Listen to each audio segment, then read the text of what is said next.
Selamat datang kembali. Hari ini kita mau bahas sesuatu yang kayaknya penting banget, tapi sering kelewat.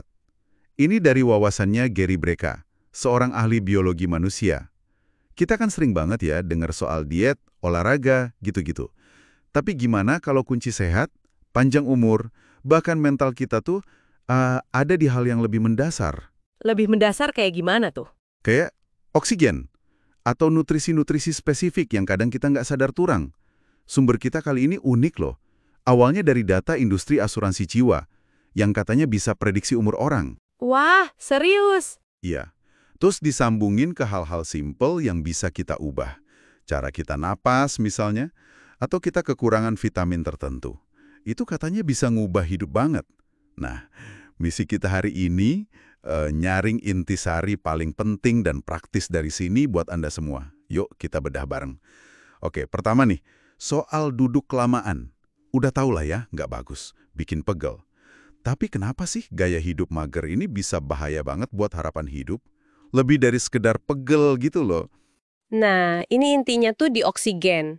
Gitu, jadi kalau kita kebanyakan duduk, mager, nafas kita cenderung jadi dangkal, bener nggak? Iya sih, nggak pernah kepikiran, tapi kayaknya bener.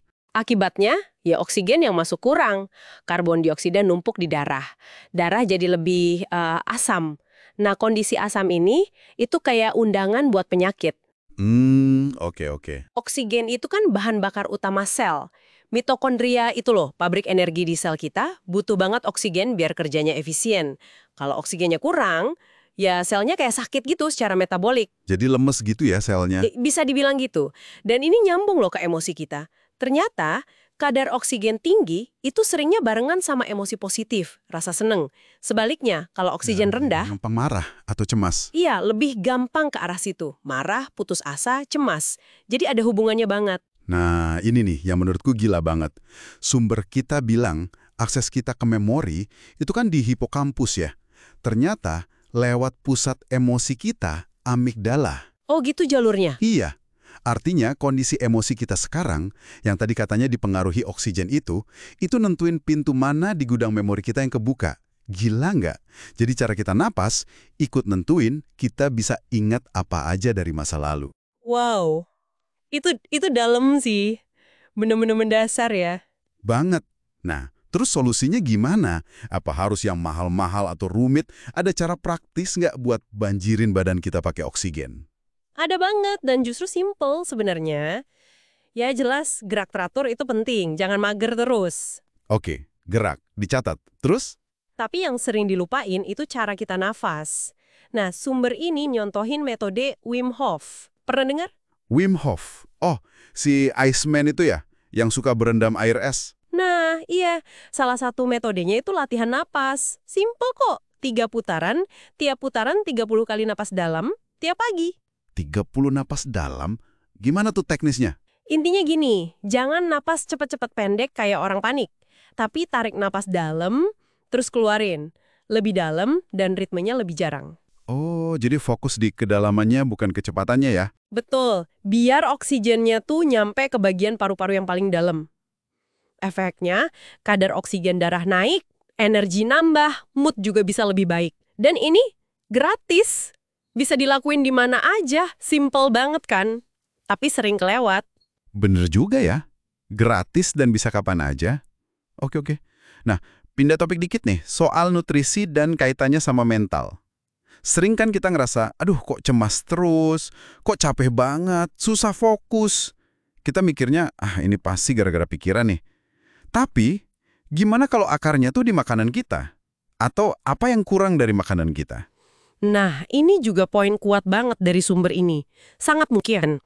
Banyak banget kondisi kesehatan mental itu sebenarnya gejala kekurangan nutrisi dasar. Contohnya gimana tuh? Gini, neurotransmitter itu loh, zat kimia di otak yang ngatur mood, kayak serotonin, dopamin, itu kan dibuatnya dari asam amino. Asam amino dapatnya dari mana? Protein di makanan kita. Oke, masuk akal. Bahan bakunya dari makanan. Iya, kalau bahan bakunya kurang, atau nih ada hambatan genetik di tubuh kita. Hambatan genetik? Maksudnya? Ada beberapa mutasi genetik yang cukup umum. Misalnya, MTHR. Ini bikin tubuh kita susah ngubah folat biasa jadi bentuk aktifnya. Namanya methylfolate yang dibutuhin otak. Atau gen COMTET. Ini ngaruh ke cara tubuh kita ngelola hormon stres. Wah, rumit juga ya ternyata. Agak. Tapi intinya, kalau ada masalah di jalur ini, produksi neurotransmitter bisa kacau. Hasilnya, ya bisa muncul sebagai rasa cemas berlebih, depresi, ADHD, susah tidur, macam-macam. Jadi, bukan langsung vonis masalah mental aja ya. Bisa jadi ada akar biologisnya. Tepat. Makanya, kuncinya bukan asal nebak minum suplemen ini itu, tapi dapat data. Cek darah buat lihat biomarker penting, kayak vitamin D3 itu penting banget. Atau DHEA buat hormon dan energi. Kalau perlu, ya tes genetik buat lihat ada hambatan tadi atau enggak. Pokoknya, kenali dulu mesin tubuh kita sendiri. Kenali mesin tubuh kita.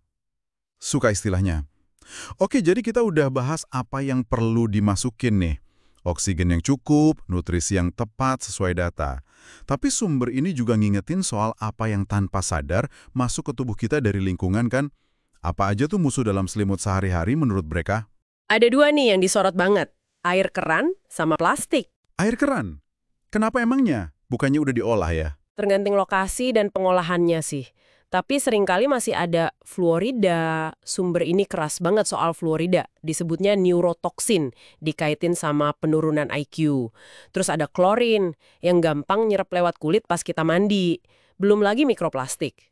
Waduh. Terus solusinya gimana dong kalau air keran? Yang disaranin sih filter air yang bagus, misalnya reverse osmosis atau RO. Tapi RO ini kan nyaring hampir semuanya ya, termasuk mineral baik. Jadi penting buat nambahin mineral lagi sesudahnya, diremineralisasi gitu. Oke, catat. Filter RO plus remineralisasi. Terus yang kedua tadi plastik ya? Iya, wadah plastik, terutama kalau kena panas, atau buat nyimpen cairan yang asam. Itu bisa ngelepasin BPA, bisphenol A. BPA sering denger tuh. Emang kenapa itu? Ya, sumber ini ngingetin, BPA tuh dulunya dipakai sebagai estrogen sintetis.